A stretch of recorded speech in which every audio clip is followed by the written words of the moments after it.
جس طرح کی زندگی ہم بسر کر رہے ہیں، ماضی میں ایسی زندگی بادشاہوں کی بھی نہیں تھی۔ میں نے قوم عاد کی بستیاں دیکھی ہیں، قوم سمود کی بستیاں میں نے دیکھی ہیں، اصحاب رس اور شہر مدین کا علاقہ میں نے ایک زمانے میں دیکھا ہے، اور ان کے بڑے بڑے لوگوں کے گھر دیکھے ہیں جو پہاڑوں کو کھود کے انہوں نے بنائے تھے۔ تو میں وہاں بھی ان دوستوں سے جو میرے ساتھ تھے میں نے کہا کہ آج ہمارا جو رہائشی سٹائل ہے وہ ان سے بہتر ہے۔ وہ پہاڑوں کے اندر ہی تھوڑا سا ایک بیڈ نما چیز بنا لی، اور یہ اس زمانے کی ان کی عالی نسب رہائشیں تھیں۔ آج کے کھانے پینے، آج کی سواریاں، اور آج جو ہے وہ لوگوں کا آنا جانا اور زندگی کی عیش، لیکن سویر سے لے کر شام تک اللہ کی ناشکری زبان کے اوپر ہے۔ شکر سیکھو، اللہ کا شکر کرو، شکر سے نعمتیں بڑھتی ہیں، ناشکری سے بے برکتی ہوتی ہے۔ ناشکری سے رزق چھین بھی لیا جاتا ہے اور بے برکتی بھی ہوتی ہے۔ رزق ہونے کے باوجود بھی برکت نہیں ہوتی۔ رزق کی کثرت کوئی چیز نہیں ہے، رزق کی برکت کچھ چیز ہے۔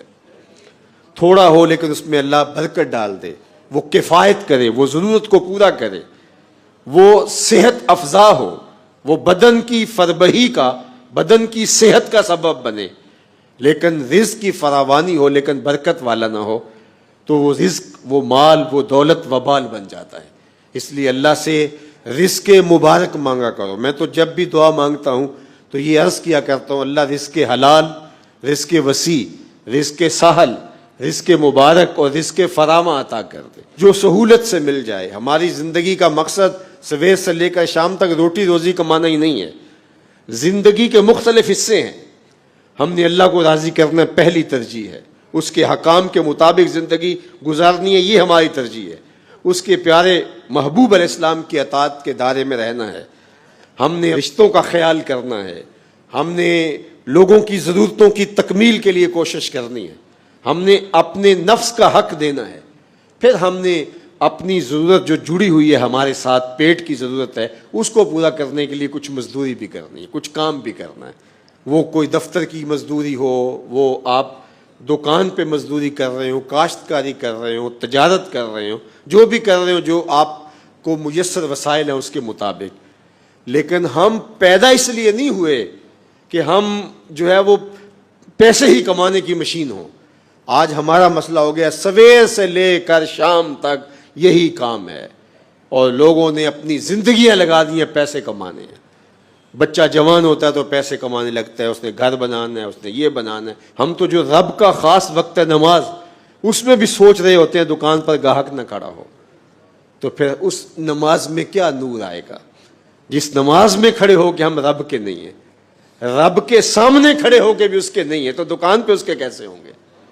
اسی لیے ہمارا معاشرہ مسلمان کہلانے کے باوجود اسلامی نہیں ہے، اس لیے کہ ہمارے سجدوں کے اندر بھی خیال غیر اللہ کے ہیں۔ سجدہ تو اقصی غایت التذلل والخشوع، سجدے میں تو سب کچھ ڈھیر کر دیتا ہے بندہ، پیشانی بھی رگڑتا ہے، ناک بھی رگڑتا ہے، اعضاء بھی زمین پہ رگڑتا ہے، اور کس طرح گر جاتا ہے، اور گر کے کیا کہتا ہے؟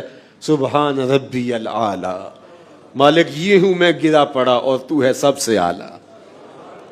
لیکن وہاں سجدے کے اندر بھی اگر دکان پہ کھڑا ہے، سجدے کے اندر بھی کاروبار پہ کھڑا ہے، سجدے کے اندر بھی ان چیزوں پہ کھڑا ہے، تو مجھے بتاؤ وہ کھڑا کہاں ہے؟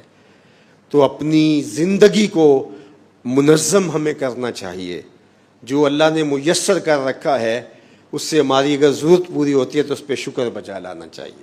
اللہ کے محبوب علیہ السلام نے اس پر ایک بہت خوبصورت طریقہ ارشاد فرمایا، انظروا الی من هو اسفل منکم، فرمایا اپنے نیچے دیکھنے کی عادت پیدا کرو۔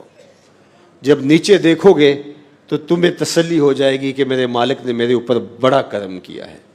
اوپر دیکھنے لگ جاؤ گے، 2 کنال کے بنگلے میں بھی رہتے ہو تو آپ کو تنگ تنگ لگے گا، لیکن ہم دنیا میں اوپر دیکھتے ہیں اور دین میں نیچے دیکھتے ہیں۔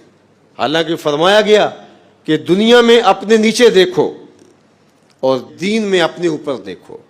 میں تو صرف 5 نمازیں پڑھتا ہوں یار، فلاں شخص تو تہجد بھی پڑھتا ہے، مجھے تو صرف اتنا نصیب ہے اور اس کے اعمال تو یہ ہیں، لیکن وہاں ہمارا انداز نظر کیا ہے؟ فلاں بخشا گیا تو ہم بھی بخشے جائیں گے۔ اچھا اگر وہ نہ بخشا گیا تو ہم نے اپنی بخشش کو اس سے جوڑ دیا، تو یہ ہمارا طرز زندگی ہے. ہم اوپر دیکھتے ہیں دنیا میں اور نیچے دیکھتے ہیں دین میں. ہمیں اوپر دیکھنا ہوگا دین میں اور نیچے دیکھنا ہوگا دنیا میں.